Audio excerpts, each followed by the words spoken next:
Hello, everybody. Sorry, I was literally sneezing just as we were like about to go live, and so I was like anyway. But I'm good. I'm good now. I stopped sneezing. So anyway, hi everybody. I don't know if we have any folks yet, or if people even remember that we are a thing, because it's been a little while since we've done one of these. There's been kind of a lot going on, but we'll get into that. We decided as just to sort of like reintroduce ourselves to the process of doing this, that we would kind of make it a little bit easy on ourselves for this go round and do our normal 3 girls 1 monthly catch up, where we talk about decks and books and TV movies and other big life events that have been going on. And we thought we would just do that live as our 3 girls 1 deck, just to give us something to do so that we didn't have to come up with any kind of other more creative topic. We will be getting back to normalcy. I think our next one of these is going to be December 14th on Julia's channel, where we will be doing our normal end of the year, standout decks of the year kind of topic for our December 14th normal 3 girls 1 deck. But for this one, we were all just sort of like, let's just feed 2 birds with 1 stone, as Julie always says, and just make it so that we don't have to film 2 videos and come up with a topic. So that's what we ended up doing. And so again, normally we start with decks that we have been using and enjoying for the month. We move on to books that we've been reading and how we felt about those. Same thing with TV and movies that we've been watching, and then sort of do a kind of overall life update kind of thing at the end. And it looks like, we have Emma, we have Laura from Aquamarine and Queen. So welcome all who have joined us so far. And with that, I think we'll go ahead and get started. I believe Heather is going first. So I am going to put her in the middle, if I remember how to do that. And Heather can take us through the decks that she's been using for, well, this is now for the month of October. So October was several weeks ago, but close enough. So. Thank you for the reminder, because I was like, wait, October. Yeah, that was a while ago. Now, what was I doing? Yeah. So I only used 1 tarot deck in October, and it was Tarot of a Moon Garden, because Sarah sent it to me for my birthday. I'm an October baby right at the beginning. So look at these edges. Look how beautiful and purple these edges are. Right? It's so beautiful. Right. It's a really, really nice deck. It is just, it has that real like old 80s fantasy vibe, which I am loving. I'm a little bit obsessed with. But my only thing with this deck that I struggle with is the size of it, because it's like they've made it borderless and they've just gone, let's just cut off the borders. Right. And so it's long. it's long and it's thin, and it does not riffle shuffle. It does not riffle shuffle. It's too long, and if you try and bridge it, the cards just go. Yeah. I mean, it's probably partly me and the fact that I'm just an idiot, but I can't bridge it. I can riffle it. I just cannot bridge it at all. And after the 4th time of having to pick them up from around my living room, I gave up. I decided that was not happening. Not tired of this NBA pickup. Yeah. Yeah. Like, no, this is not how I wanted to spend my morning. But in terms of, I mean, it's just so pretty. It's so pretty. And it reads really, really well. And I've been having so much fun with it.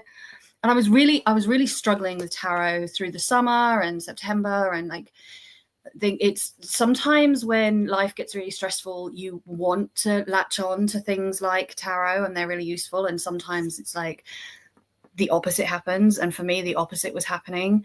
But I just loved looking at it. So I wanted to get it out all the time, which means I was doing stuff with it. I was doing readings with it. I was doing daily draws with it. I was randomly asking it questions just because I wanted to play with it and stuff. So I had such fun with this. And then I did use an oracle deck as well, but I used them separately. So I used the Alice the Wonderland Oracle, Mhm. because I haven't had any of my JBG oracles out for such a long time. And this one's kind of a no-brainer for me because of the subject. And I was just separately, whenever I was in the mood, I was drawing a card. I love how creepy and weird this deck is. I really do. But I was just drawing like a random card for like, give me a message for the day. And with this one, I do use the book as well, because I just find it really, really helpful to have those additional bits of information. But I really love this deck. I love it a lot. And I'm glad I got it back out. So yeah, I don't really have too much more to say than that, because those are the only 2 decks that I used. Cool. I'm right. glad you enjoyed the Tarot of the Moon Garden, because you know it's one of my ride or dies. So I know. I was like, do I lie if I hated it? No, it's definitely not for everyone. I think it is one of those decks, especially with the bordered edition. That's the kind of polarizing detail of that deck for sure. So yeah, I have the bordered edition of that deck, and I have an older copy that I want to say was published like in the early 90s, and the cardstock on it is just lovely. It's so good. Shuffle. And I love the borders on that deck, because I love that it makes you feel like you're sort of peeking through a window into a scene, you know, like so I really enjoy the borders. And I did get the borderless edition just to see how I felt about it, and also because I wanted the guidebook. And I'm going to hang on to it, but I kind of anticipate that I might still use my bordered edition, because I actually do really like it. Although it is nice to have the artwork a little bigger, you know, on the borderless, but I just like the borders. They're just, I don't know, it's about it just really works for me. So I was just looking at your comment about the Deviant Moon, and it's different. It is different. I don't know if it's the cardstock, it is narrow and tall, size or something. But the Deviant, I can shuffle the Deviant Moon much easier than I can shuffle this one. This one is just something about this particular deck that's just like, no. Yeah, it's a little thinner, and also linen. So linen just tends to be slipperier. So yeah, that's true. That is true. That is true. But no, I have, as you know, all different versions of this deck, trimmed and then also bordered, and then, you know, the old school with that old school cardstock. Oh my God, I wish all US game decks would return to that. It's just lovely. It's so good. Yeah. Why would they change? I don't know. But yeah. So. Okay. Right. Well, Julie's turn then, I think. Okay. So October. Okay. I talked about this deck in the previous live, so I won't go too much into it, but I continue to work a little bit with Fool for Tarot by Rumor Haven, which is like a Spike from Buffy the Vampire Slayer inspired deck. Because that was definitely like October Halloween vibes for sure. But then more of like the main decks I used were this one right here, which is Tarot of Vampires of the Eternal Night. This is an out of print one. It is it's funny and it's kitschy and all things vampire. It's this kind of like computer generated like imagery where sometimes the body proportions are off, which makes it hilarious. So of course this was a good time and totally in the spirit of, you know, of October and Halloween and Samhain and all that. This is giving definitely Dracula vibes. So a lot of fun. And then with that, I paired also my first time working with this, but speaking of JBG, I worked with the Les Vampire Oracle.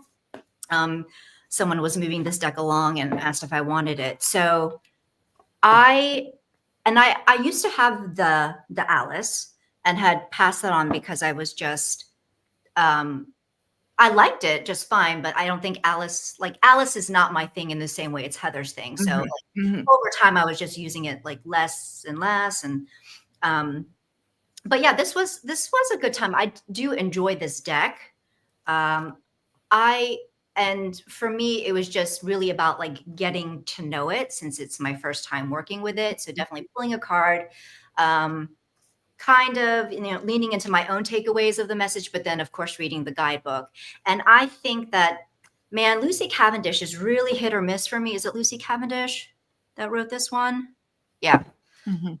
Her writing is really hit or miss for me. Mhm. This is written in the style of, so she's voicing it as from the perspective of the vampires speaking to the person using these cards. And Mhm. it's in this kind of old time, like old world language. You can tell, Mhm. like, it's Mhm. right, like the way the diction is, which Mhm. didn't quite land for me all the time. It just felt really forced and campy, and I think it kind of took away from from the message because I was too distracted by how kind of cheesy it was. So yeah, but and still, like, it's like a decent guidebook. I mean, at least it was, I guess, more coherent for me than the fairy tale oracle, the Jasmine Beckett Griffith fairy tale oracle, which she wrote that too, and that one was just hashtag confusion for me. So um, so yeah, I really enjoyed that. And actually I used this also along with my own JBG Oracle that I made, Mhm. and switched them out all together. And then I did at one point switch out the tarot with Darkwood, which I've shown people so many times, so I won't bother. But Mhm. this is definitely a vampire-driven like selection of decks Mhm. for October. So it was a good time, like a good kind of mood pick me up kind of thing. Mhm. So that's it for me. Awesome. Well, I guess I'll go next. And I'm blurry. I'm always blurry. Blurry. Come on now. I'm so sorry, you all. Okay. God damn it. Maybe Okay. when you start holding up cards, Yeah, if I maybe I'll hold up cards like this and just see if it fixes it. Oh, it did. Yay. did. so I'm gonna have a hard time talking about the deck that I used for October and have actually been using for a bunch of November also without getting a little bit personal. So apologies for the TMI, but I had grand plans in October for have it like using some more Halloweeny or spooky feeling decks. I just because obviously it's that time of year and I was excited about that. And then what ended up happening is that in October I ended up having to have surgery, rather major, pretty serious surgery. Actually, it was originally scheduled for earlier in October, but then they had that whole like shortage of IV bags and everything, so it ended up getting rescheduled for actually Halloween. I actually had surgery on the day of Halloween, and I kept joking that it felt kind of like a slasher movie, and then everybody was like all horrified because like it was like that's a little too dark of humor for them, I guess. But in any case, so I kind of wasn't in so much of the spooky vibe, I guess, for the month of October because I was way too busy freaking out over the fact that I had to have this surgery, and I had never had a surgery like this before, so I was really, really nervous about it. And I had just acquired a deck that Heather had talked about, and specifically talked about her special relationship with this deck. And something about it, I've looked at this deck a million times and never thought that it was for me, but something about it really grabbed me for specifically that month of October and all of this sort of like what I was going through. And that deck is the Bonefire Tarot.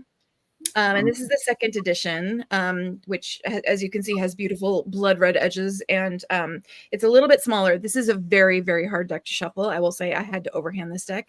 I couldn't riffle shuffle it. It's this edition is like very thick, but something about this just just hit the exact right way for what I was dealing with. And I think it has to do like the artwork of this deck is it's really bright, it's really powerful, it's really like I don't know how to describe it because it's also kind of like tattoo art. Like everything about this deck feels very just like visceral and embodied, I guess, are the words that I would look for. Like it just hit it just the right way for me for October while I was just having a really hard time. And and I love it. I love it. I fell absolutely in love with this deck. Like it just, I don't know. It's like everything to me now. It was one of those like decks hitting at the right moment that like happened to me with the Sassurai Beto as well a couple of years back, where I was just going through something and like the right deck came along at the right time and was just exactly what I needed. And so I've been using this deck now for like a month and a half, because I've been using it into November too, just because I didn't want to let go of it. I was enjoying it too much. And this is the only deck that I've been using that entire time. I haven't been working with any Oracle or anything else. I have just been working with the Bonefire Tarot, and I absolutely love it. So yeah, I mean, this just really was the thing that I needed. And ultimately I did have my surgery on Halloween. Everything went great. I'm in recovery. My recovery is going very well. It's still very much in process, but it's going well. And this deck is still just it for me. Like I'm just really appreciating how it is making me feel during this time. So that's really it for me. That is the deck that I've been using, is the Bonefire Tarot, but I love it. And I do think this new edition is really nice. Like it's matte. It has these pretty edges. Like I said, it's hard to shuffle, but it's very pretty, and it, and I'm just overhand shuffling it and it's fine. And I just am really enjoying it. So anyway, so that's it for me. Cool. for decks. Yeah. Cool. So, yeah. So sorry about the long TMI in that whole discussion, but I am going to hand it back over to Heather, because now we are going to talk about books that we read during the month of October. I don't have anything to show you, so you don't need to necessarily make me big, but I do have physical copies of the books, but I just haven't grabbed any of them because I'm rubbish. Oh, that's right. I forgot. We're not able to like insert our little that we normally do when we're editing the one. I was just like, oh shit, never mind. I was going to make you big so that people can see you better. So yeah. Cool. Okay. So I didn't actually read very much in October at all. So I read 4 books, but they were very, very short. And in total, with all 4, 3 books and a short story, and it was still like only 750 pages in the whole month or something. So I read Dracula first of all, which I had seen. Like I've seen Bram Stoker's, that's arguable. I've seen Francis Ford Coppola's Dracula, and I've seen some different iterations of Dracula and stuff, but I'd never actually read the book. So I thought, well, I'll give it a go. It was different than I expected. There's a lot less Dracula in it than I was expecting. He is barely in it at all for a large proportion of the book, and it's not really, I mean, it is about him, but it's really about these people and the way that they're dealing with the threat of him more than it is about him. I thought the beginning, when he first went off to when Jonathan Harker goes to Castle Dracula, was really scary in a very understated way, but I thought it was really well done. I also thought these people were really fucking stupid, like really stupid. Like they're supposed to be intelligent, and they miss so many things in order to make the story work, I guess. I don't know, but overall I still enjoyed it. I thought it was fine. And I felt like that with everything I read in October, that it was just fine. I read The Woman in Black, and I thought the Daniel Radcliffe film was much better than the book. Like much scarier. That film terrified me the first time I saw it. The book was fine. And I also read The Phantom of the Opera, which the musical is better. We had a real theme this month. I love The Phantom of the Opera. Andrew Lloyd Webber's musical is one of my favorite. It's one of my favorite musicals of all time. Mm-hmm. And the book is different. It's really different. It's interesting how the musical has made him into like this tragic, romantic figure, and he's not in the book at all. He's not, and in the book he looks really bad, and he smells like a corpse, and he's actually scary. Yeah, he's actually really scary. Much scarier, not romantic at all. Yeah. And it was there was bits about the book that I thought were a real shame that could have been so much better. Like where there was so much tell in Phantom of the Opera and not enough show. Mm-hmm. So like he takes Christine hostage for 2 weeks, and you hear about it when she describes it to Raoul and stuff. I think it could have been better, but I had a good time. It was fine. And then the short story that I read was Dr. Jekyll and Mr. Hyde, which was the best thing I read all month. I thought it was really, really good. It's a really interesting look at duality and the duality of man and psychology and morality and stuff. It was, for something, my only complaint about Dr. Jekyll and Mr. Hyde is that it's not long enough. I wanted it to be longer, and I wanted them to explore even more the difference between Jekyll and Hyde and the evilness of Hyde. I thought it could have been a novel or even a novella, and it would have been even better. But yeah, it was a very meh kind of reading month for me. Yeah, that's so interesting too, because I remember when I first read Dr. Jekyll and Mr. Hyde, I had thought for many years that it was a novel, and when I discovered that it was just, and it does a great job of handling what it handles in terms of the subject matter, but at the end you sort of feel like, oh, it's over, there's like a little bit of a like, oh, we're done with this, okay. Like, it's just like, oh, they're dead, and it's all over, everything's finished. Spoiler alert. But it is like, it is really good. I feel, and I agree with you. Like, I remember having that feeling when I read it, where I was like, this, I had thought this was going to be so much more, and it's great what it is, but like much more could have been explored with it. So I just wanted to circle back. I've been working in meetings a lot. Sorry, that's a very business term. But to what Nicole's saying about the sexism in Dracula, now I had a very interesting reaction to that, because what is interesting about Dracula, especially considering it was written when it was, is that Mina is, to begin with, Mina is allowed to be involved. I didn't think there was the sexism in the way that I didn't take it that way, because Mina is allowed to be involved. She is very involved in what's going on, and she's in all the meetings and all of those kind of things. And the minute they exclude her and they decide we need to protect her from Dracula and we need to shelter her, is when in the book she is at the most risk, and when all the bad things happen to her. And it felt very like the point, and I don't think I probably wasn't, because he was a man writing at the time that he was writing, but it felt very much more like it was saying, like it was pointing out why the sexism wasn't a good thing. Like, all these men running around trying to keep her safe and keep her out of the way, and all they've done is put her at risk by not allowing her to be involved and stuff. The only thing that annoyed me was that they kept going on about how she had the empathy of a woman and the brains of a man, but again, and that was the way that they wanted you to know how special and smart she was.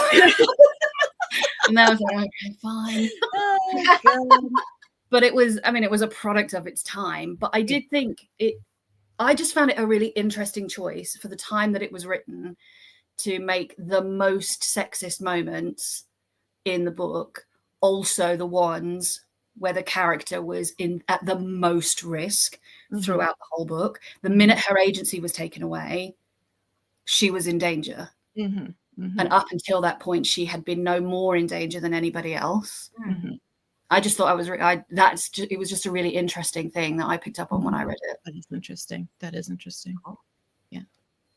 I should reread that. It has been a while. Yeah.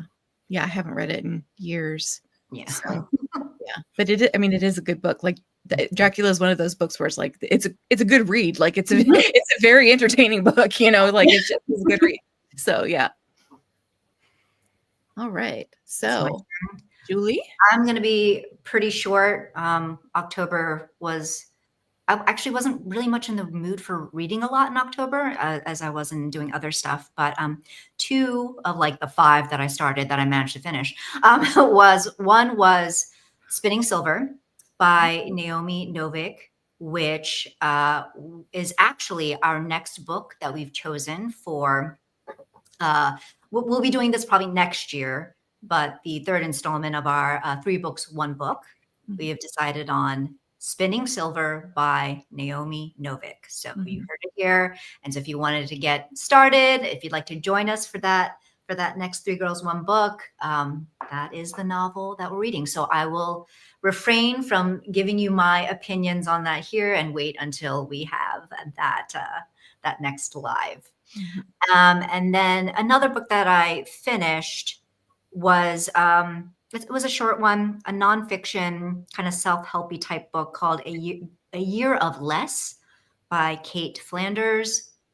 And it's basically just Kate's account of being in a lot of debt, kind of going through the consumerism cycle, just relying a lot on these habits of over shopping. Also, she had a drinking problem. She had issues with binge eating. So there were just a lot of these habits and issues that were really getting to her, and she was just very unhappy. And she decided to do a year of like a no buy, essentially, like a low/no buy.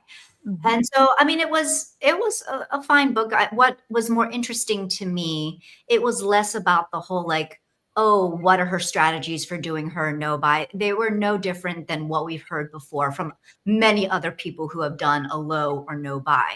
But for me, what was more interesting is her coming to the realization of why was she relying so much on the compulsive shopping, and the drinking and the eating, as her coping mechanisms, and her coming to these realizations and acknowledging the motivations behind what was driving these, I guess, kind of destructive behaviors for her. So I think that was more the interesting parts to me than the actual like no/low buy. And I think that's really it for me. Sorry, I just need to show this because I love this, that you can read Dracula by email, since it isn't a very novel, it will actually send you the letters on the date that they're dated. That's really cool, actually. Nice, cool. That's super cool. Okay, I might have to do that, actually. Yeah, that sounds like a really idea. Way of reading it, actually. Yeah. Oh, that's awesome. All right. So I guess I am up next.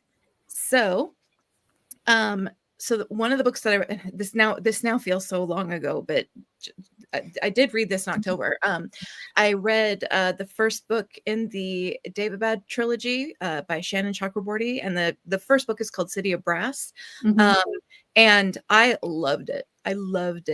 I'm very excited to read the next one. I haven't yet because a bunch of my holds at the library sort of all came in at the same time. So I've been like reading library holds and trying to get those, read before I go back to the second book in the series. But that was a really, really good book. Really interesting. Just like a great fantasy setup. I mean, it basically like all across the Middle East and all the way from, through South Asia, all the way sort of like into East Asia.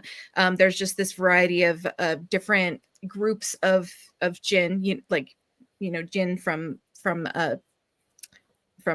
Muslim mythology, basically, and they're all different types of groups. And then there's this one city called Daevabad, which was sort of like the capital city and was ruled by one particular group, but then there was a bunch of fighting, and it's been taken over by another group, and there's all of this like sort of palace intrigue, in addition to there being intrigue around jinn having children with humans, as well as intrigue around the fact that there are like multiple other different mythological beings that are all variously elementally associated, and they all have different kinds of relationships with each other. Like it was so good. It was really complex. It was really well written. The characters were great. Like I loved it. I loved it. So I am super, super excited to read the next one. I just need to get my library holds to start coming in a little slower, but I haven't added it for a while. So I think we're going to get to the end of what I have on hold pretty soon here, and I'll be able to go back to that trilogy. But it was so good, so good. Like, if you like that sort of fantasy that has a lot of intrigue and a lot of very, very intricate world building, it's great for that. So really enjoyed that book. I also read The Last Murder at the End of the World by Stuart Turton, which I liked. I think the interesting thing about Stuart Turton as a writer, the only other thing that I've read by him so far was The 7.5 Deaths of Evelyn Hardcastle. I think what he is really amazing at is coming up with an incredible premise for a book. What he's not very good at necessarily is like sticking the landing and actually having a satisfying ending. Like, the ending of The 7.5 Deaths of Evelyn Hardcastle just did not live up to the premise of that book, like, at all, in my opinion. The Devil in the Dark Water is exactly the same. All the way through the book, it's so good. And then when you get to the end, you're like, really? Really? That's your end? That's what this was all about? Yeah. And I will say that the end of The Last Murder at the End of the World was still a bit unsatisfying, but it was better.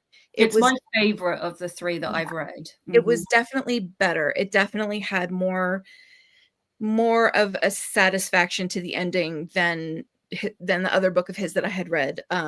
So I still wouldn't say it's like the best thing ever, but from a premise standpoint, I mean, the premise is basically, there are all of these people and they live on an island, and the island is sort of, kind of like the last place left in the world. There's been this massive sort of like global catastrophe where there's this like killer fog that is kind of covered the entire world and killed everybody and everything. And this island has a barrier around it to keep the fog out. And then, not to give too much away, but somebody on the island is murdered. And in order to solve the murder, in order to keep the fog from starting to encroach upon the island, they actually have to solve the murder for reasons which I won't get into, because that also kind of spoils like who the narrator of the book is, which I don't want to spoil either. But it's a good, again, it's a good premise. Like, the premise sucks you in right away, and it is, from a mystery standpoint, it's a very entertaining mystery, and the person solving the mystery is a very sort of relatable and interesting character. And so I definitely liked it. I enjoyed it, and like I said, I do think it stuck the landing better than his other book that I had read. And that's pretty much it for me. I spent a big chunk of October reading David Bad, because it's a long book, but it was really good, really good. It's a chunky one, isn't it? Yeah. It's a chonker, but yeah, I can't wait to get back into that trilogy. So yeah. All right. Next up, TV and movies.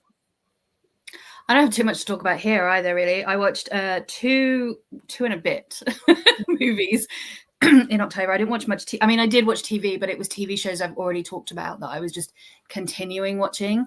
But I watched The Batman towards the beginning of the beginning of the month. I actually really liked it. I thought it was a really good mystery film, once I had managed to figure out the settings on my laptop so I could actually see what was happening in the film. Because for the first 10 minutes I was like, this, I can't it's just black. It's just very black. dark. Yes, I cannot see a thing. So I had to turn my like screen brightness all the way up. Yeah. And then I could see what was happening. This is Arpat? This is yeah.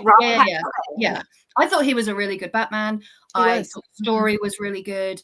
I would never, I mean, I think we talked about this when we talked about the Penguin anyway, but you would never have known that was Colin Farrell if you didn't, like, if you hadn't seen it and been told. I did think it was a bit long. Like, it did get to a point where I was like, it must be over by now, surely. Because it was a bit long. But I also, just as I got to that point where I was like, oh, thank God it's over, it did suck me in to the point where I was like, I really want a sequel. I really want a sequel, because I thought that like there's a scene at the end in the asylum, and I was like, I love that actor. I love that character in DC. I need this to happen because I think that would be a really good storyline. So I enjoyed it. I'm really glad I watched it. I say once I'd figured out my brightness and I turned my subtitles on so I could hear what they were saying to each other, it was a very good film. But yeah, I had that issue too. I have very big windows in my living room, and so I get a lot of glare on TV on my TV. And there are just some movies where I'm like, I have to wait and watch this after dark because I'm never going to be able to see anything as long as it's daylight out. I have to watch this after dark. So I mean, and I get it. You know, it's a dark, grimy film. Gotham always seems to be raining in Gotham. No matter which film you watch, it always seems to be raining in Gotham. A lot of it takes place at night. I get all of that, but if you're going to have a fight in a railway subway station, I need to see the fight. Otherwise, it's just random noise on my screen. I don't know what's happening. And your main character dresses in black, which makes it even harder. I saw it in the theater, so I didn't have that problem. So I can imagine. It definitely is a film that was designed for the theatre in terms of the way that it was shot and the level of noise and all of that kind of stuff. It was definitely designed to be seen on a big screen. Yeah. But I couldn't have sat through that in the theatre. It was too long. It was, I have to say, and I did enjoy it as well. And even I was just like, okay, this is, but you know me, I don't really have a high tolerance for super long movies, you know? So I'm just kind of like, okay, let's wrap this up now. Like, yeah, and it was fun. It was good. I enjoyed it. I thought he was a really good Batman. So I mean, people were shitting when there was news that he was cast for Batman. People were shitting all over him, and I'm like, you wait and see. He's gonna rock it. He is gonna be a badass Batman. And I think he was. I think he did a really good job. I think he did that. He had that whole kind of moody. Yes. Because Batman is just a person. He's just a person with a lot of money. He's not a superhero, and he's angry and moody and vengeful. And he played that really well. I agree. And then I watched Don't Worry, Darling. Which that movie made no sense.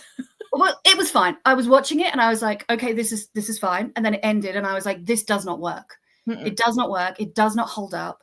If you give it even an ounce of thought, it falls apart. It completely falls apart. And I was like, and so there's so many things that happen where I was like, we're just going to chuck this thing in, and then we're never going to mention it again. We're never going to wrap it up, and we're never going to explain why it's relevant or why it happened. We're just going to chuck it in there and hope that you're willing to accept it. Yeah.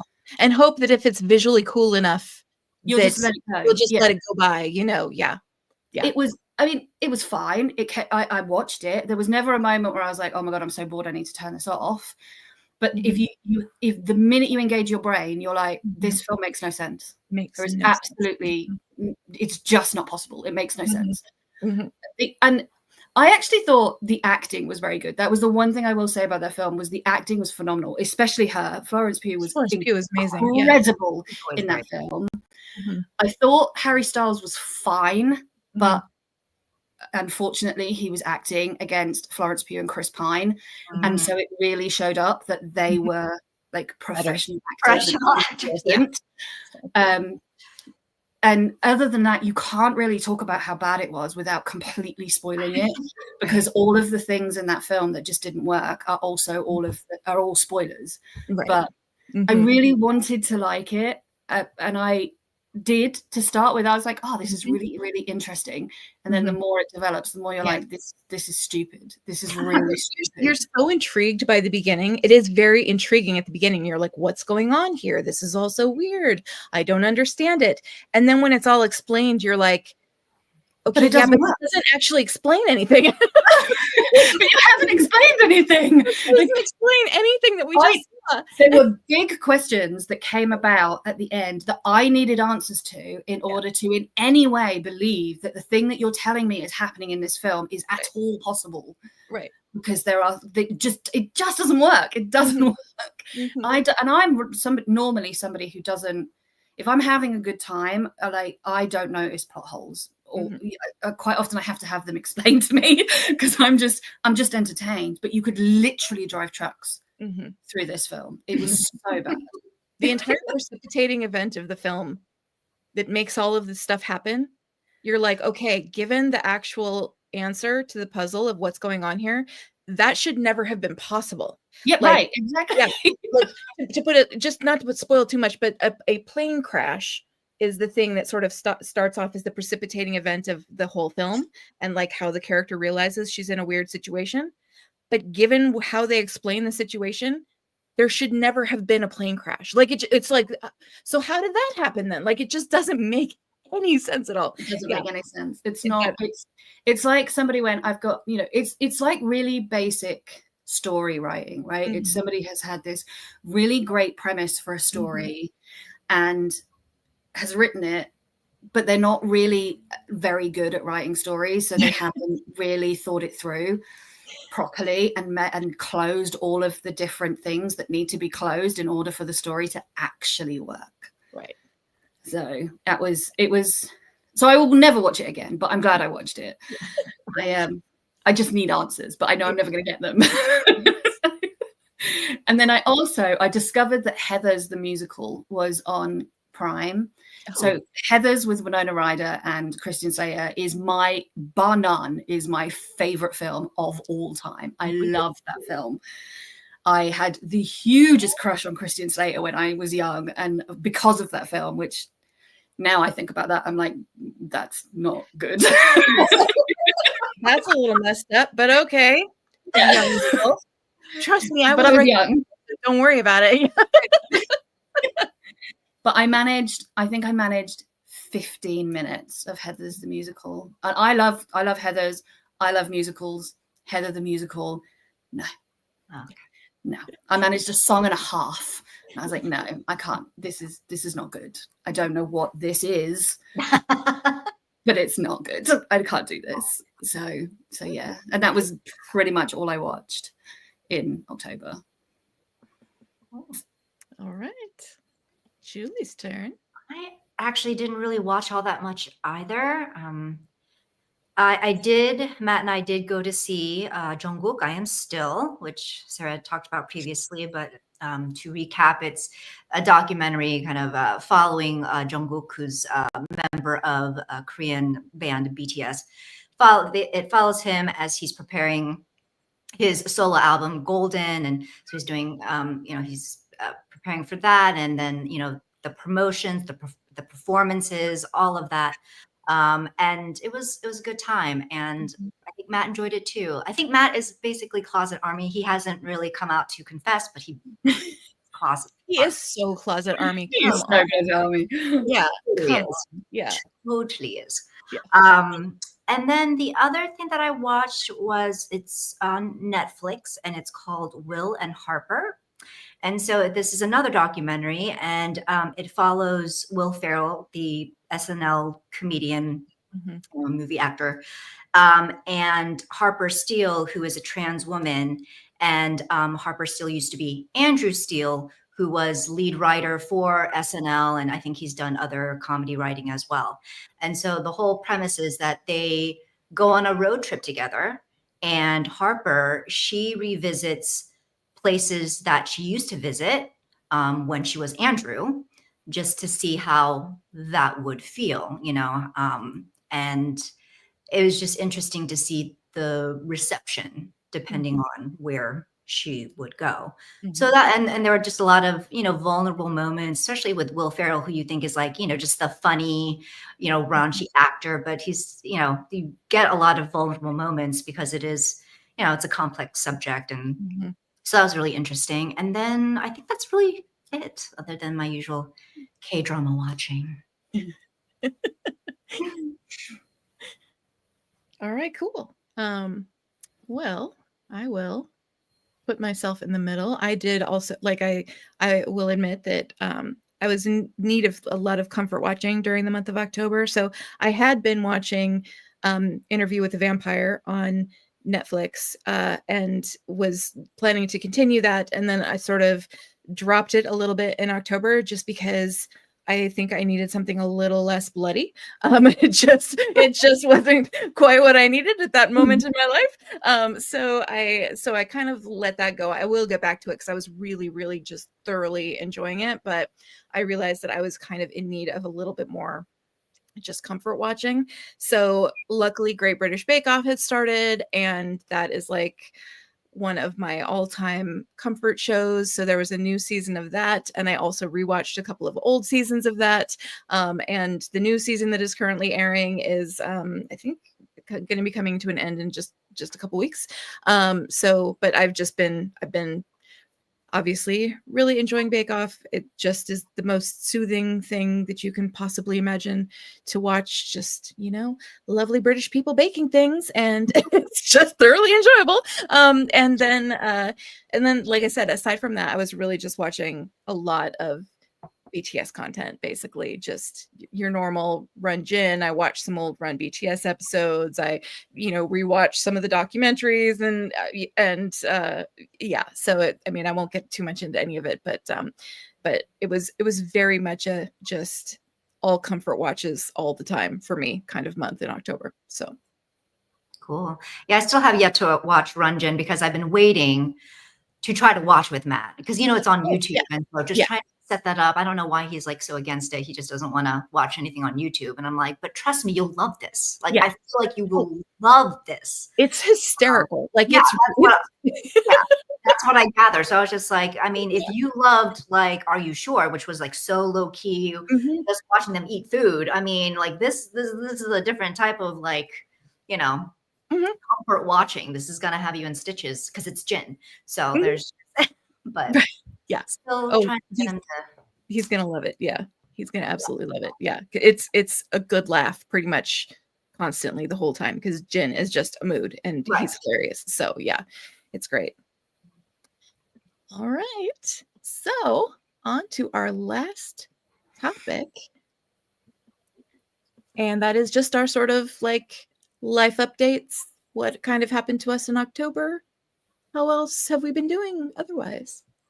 I didn't do all that much in October, weirdly, although it was my birthday. I went out for a meal with some friends and did some socializing throughout October. Oh, I did bring this actually. So Julie sent me for my birthday, amigurumi crochet kit. So I made my first ever amigurumi thing ever and finished it.